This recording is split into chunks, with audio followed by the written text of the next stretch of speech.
5 ಗಂಟೆಗೆ ಏನದು ಇವತ್ತು 5 ಗಂಟೆಗೆ ಬರ್ತಾ ಇದ್ದಾರೆ. 4 ಗಂಟೆಗೆ ಅಣ್ಣ, 4 ಗಂಟೆಗೆ 4 ಗಂಟೆಗೆ ಅಣ್ಣ, ಮತ್ತೆ 5 ಗಂಟೆಗೆ ಅಂದ್ಕೋಬೇಡ್ರಿ, 4 ಗಂಟೆಗೆ.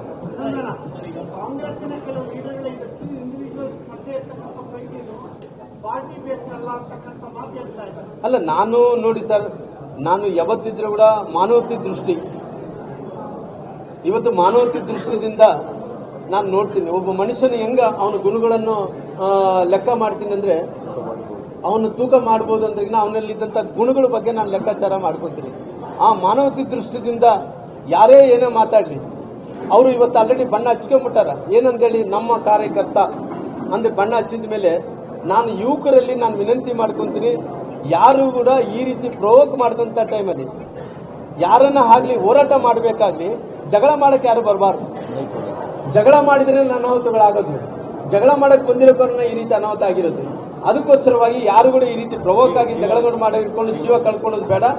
ಇವತ್ತು ಏನಿದೇನೋ ಅವರು ಆಲ್ರೆಡಿ ಏನು ವೈಯಕ್ತಿಕವಾದಂತಹ ದ್ವೇಷ ಅಂತ ಹೇಳಿದಾರೋ, ಅವ್ರು ಇವತ್ತು ಪಾರ್ಟಿ ಬಣ್ಣ ಬಳಸ್ತಾರ, ಅವ್ರು ಬಿಡಲ್ಲ.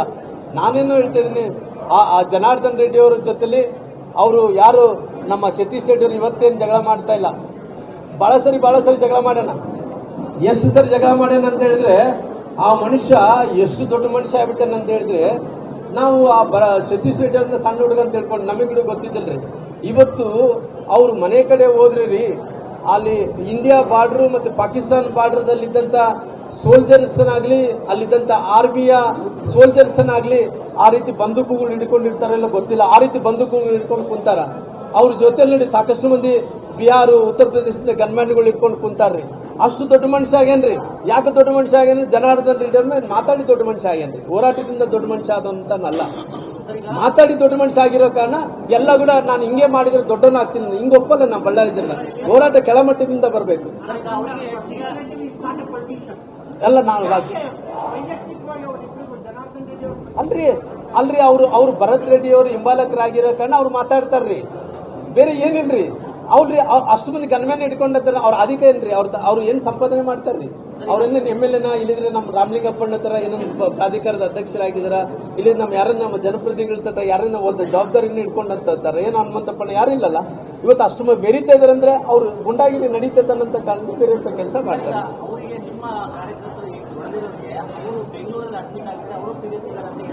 ನೋಡ್ರಿ, ನಾನು ಇಷ್ಟೇ ಅಣ್ಣ, ನಾನು ಬಹಳ ಕ್ಲಿಯರ್ ಆಗಿ ಹೇಳ್ತೀನಿ ಅಣ್ಣ ಇಲ್ಲಿ ನೋಡು, ನಮ್ಮವರು ಇಲ್ಲೇ ಕಣ್ಣಿಗೆ ಕಾಣ್ತಾರೆ. ಅವರು ನಮ್ಮ ನಗರ ಪಾಲಿಕೆ ಸದಸ್ಯರು ಗಂಡರಿ, ನಮ್ಮ ಏನಣ್ಣ ನಿನ್ನ ಸುರೇಶ್ ಅಣ್ಣ ಸುರೇಶ್ ಇಲ್ಲೇ ಇದ್ದಾರೆ ಅಣ್ಣ. ಆಮೇಲೆ ಕೃಷ್ಣ, ಕಾರ್ತಿಕ್ ಅವರೆಲ್ಲ ಕೂಡ ಹಂಗಿದಾರಣ್ಣ. ಬಹಳ ಮಂದಿ ಅಣ್ಣ ಪೆಟ್ಟು ಬಿದ್ದು ಬಹಳ ಮಂದಿ ಯಾಕಪ್ಪ ಅಂತೇಳಿ ಸುಮ್ಮನಿದ್ದಂತವ್ರು ಬಹಳ ಮಂದಿ ಇದಾರಣ್ಣ. ನಮ್ಮ ಬಹಳಷ್ಟು ಮಂದಿ ಹುಡುಗರು ಕೂಡ ಪೆಟ್ಟು ಬಿದ್ದಿದೆ.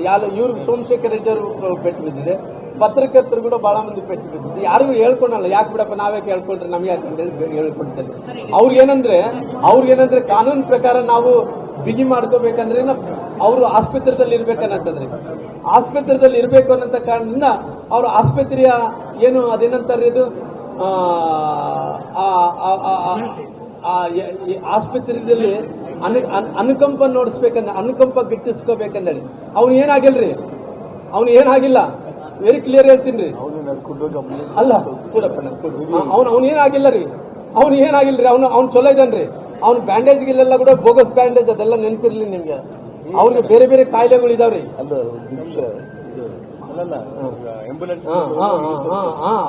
ಹಂಗ ಮಂದಿ ಇವತ್ತು ಅಧಿಕಾರದಿಂದ ನಡೆಸಲಿ, ಇಲ್ಲ ನಕ್ಕೋಗಲ್ಲ. ನಮ್ಮ ಹುಡುಗರು ಕ್ಲಿಯರ್ ಆಗಿದ್ದೀರಿ. ಆಸ್ಪತ್ರೆದಲ್ಲಿ ಕೂಡ ಹಿಡ್ಕೊಂಡಿಲ್ರಿ, ಬಹಳ ನೋವಿದ ಆಸ್ಪತ್ರೆದಲ್ಲಿ ಹಿಡ್ಕೊಂಡಿಲ್ಲ, ಹೊರಗೆ ಹಾಕ್ಬಿಟ್ರಿ. ಅದಕ್ಕೆ ನಡೀತದೆ ಮೇಡಮ್.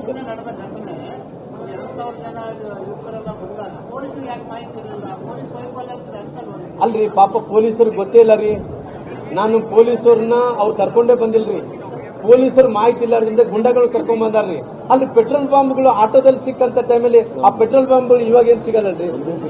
ಅಲ್ಲ, ಅವನು ಸತೀಶ್ ರೆಡ್ಡಿದು ವಿಡಿಯೋ ಇದೆ, ನೀವು ಹಾಗೆ ನೋಡ್ರಿ.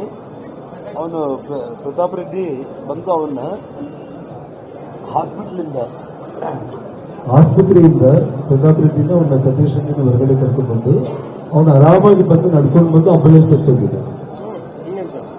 ಈ ವಿಡಿಯೋ ಎಲ್ಲ ಮೀಡಿಯಾ ಗ್ರೂಪ್ಗಳಿಗೆ ನಾನು ಹಾಕ್ತೀನಿ. ನಾನು ಆರಾಮಾಗಿ ಅವನೇ ನಡ್ಕೊಂಡು ಬಂದು ಆಂಬುಲೆನ್ಸ್ ಹತ್ತಿ ಬೆಂಗಳೂರಿಗೆ ಇಲ್ಲಿಂದ ಕಳಿಸ್ಬಿಟ್ಟಿದ್ದಾರೆ.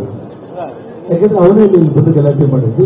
ಫಸ್ಟ್ ಅವನು ಊರಿಂದ ಬಿಡಿಸಬೇಕು ಅಂತ ಹೇಳಿ ಬಂದು ಆ ಪ್ರತಾಪ್ ರೆಡ್ಡಿ ಅವನು ಸತೀಶ್ ರೆಡ್ಡಿ ಹೇಗೆ ತೋರಿಸ್ತಾರೆ ಇವ್ರು ನಿಮಗೆಲ್ಲ ಕಳಿಸ್ತೀನಿ.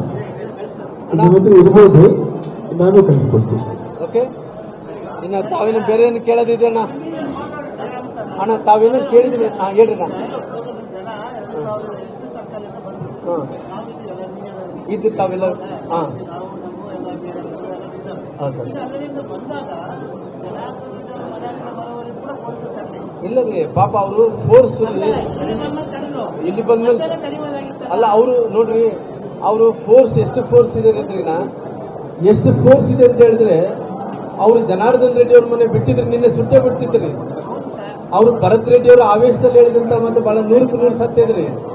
ಆದ್ರಿಂದ ಅವ್ರ ಕೋಪ ಬಂದಿದ್ರೆ ಬಳ್ಳಾರಿಯನ್ನ ಸುಡ್ತಾ ಇದ್ರಿ, ಜನಾರ್ದನ್ ರೆಡ್ಡಿ ಮನೆಯನ್ನ ಸುಡ್ತಾ ಇದ್ರಿ. ಅಷ್ಟು ಆವೇಶದಿಂದ ಬಂದಂತ ಟೈಮಲ್ಲಿ ಅವ್ರು ಪೊಲೀಸರು ನಿಲ್ಸಕ್ ಆಗಿಲ್ಲ ರೀ, ಪೊಲೀಸರು ನಿಲ್ಸಕ್ ಆಗ್ಲಿಲ್ಲ ರೀ. ಆಮೇಲೆ ಇನ್ನೊಂದು ಇದು ಬ್ಯಾನರ್ ಗಲಾಟೆ, ಪ್ರತಿ ಸಾರಿ ಬ್ಯಾನರ್ ಗಲಾಟೆ ಆಗ್ತದೆ ಬಳ್ಳಾರಿ. ಲಾಸ್ಟ್ ಟೈಮ್ ಕೂಡ ವಾಲ್ಮೀಕಿಯರು ಬ್ಯಾನರ್ ತೆಗೆದಕ್ಕೂ ಗಲಾಟೆ ಆಗ್ತಿರಲ್ಲ. ಈಗ ಬ್ಯಾನರ್ಗಳಿಗೆ ನಿನ್ನೆಲ್ಲ ಪರ್ಮಿಷನ್ ಇತ್ತ, ಅದನ್ನೆಲ್ಲಾದ್ರೂ ತಗೊಂಡ್ರ? ನೋಡ್ರಿ ಅವ್ರಿಗೆ ಆದಂತ ಸಪರೇಟ್ ಕಾನೂನು ಇದೆ ರೀ, ಸಪರೇಟ್ ಕಾನೂನು ಮಾಡಿಬಿಟ್ಟಾರ್ರಿ. ಅವ್ರಿಗೆ ಬೇಕಾದ್ರೆ ಎಲ್ಲಿ ಬೇಕಾದ್ರೆ ಅಲ್ಲಿ ಹಾಕೋಬೋದ್ರಿ. ಜನಾರ್ದನ್ ರೆಡ್ಡಿ ಮನೆ ಹತ್ರನ ಹಾಕ್ಬೋದು, ಇಲ್ಲಾಂದ್ರೆ ಯಾರನ್ನ ಹೋಗಿ ಹೊಸಲಲ್ಲಿ ಕೂಡ ಹಾಕಿ ಬಿಡ್ಬೋದ್ರಿ. ಬೇರೆಯವ್ರು ಹಾಕ್ತಾರಂದ್ರೆ ಎಲ್ಲ ಕಾನೂನುಗಳು ಮಾತಾಡ್ತಾರೆ.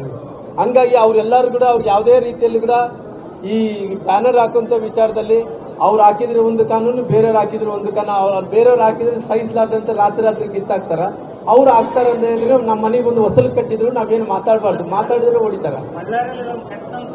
ಕೆಟ್ಟ ಸಂಸ್ಕೃತಿ ಆಗಿದೆ. ಎಲ್ಲಿ ಬೇಕಾದ್ರೆ ಇಲ್ಲ ಆಗ್ತದೆ. ಬ್ಯಾನರ್ಗಳಿಂದ ಮನ್ಸು ಗೆಲ್ಲಕ್ಕಾಗುತ್ತೇನಣ್ಣ? ಬ್ಯಾನರ್ಗಳಿಂದ ಮನ್ಸು ಗೆಲ್ಲಕ್ಕಾಗುತ್ತೇನಣ್ಣ? ಮನ್ಸು ಗೆಲ್ಲಬೇಕಂದ್ರೆ ಜನರ ಮಧ್ಯದಲ್ಲಿ ಇರ್ಬೇಕು, ಜನರ ಕೆಲಸ ಮಾಡ್ಬೇಕು.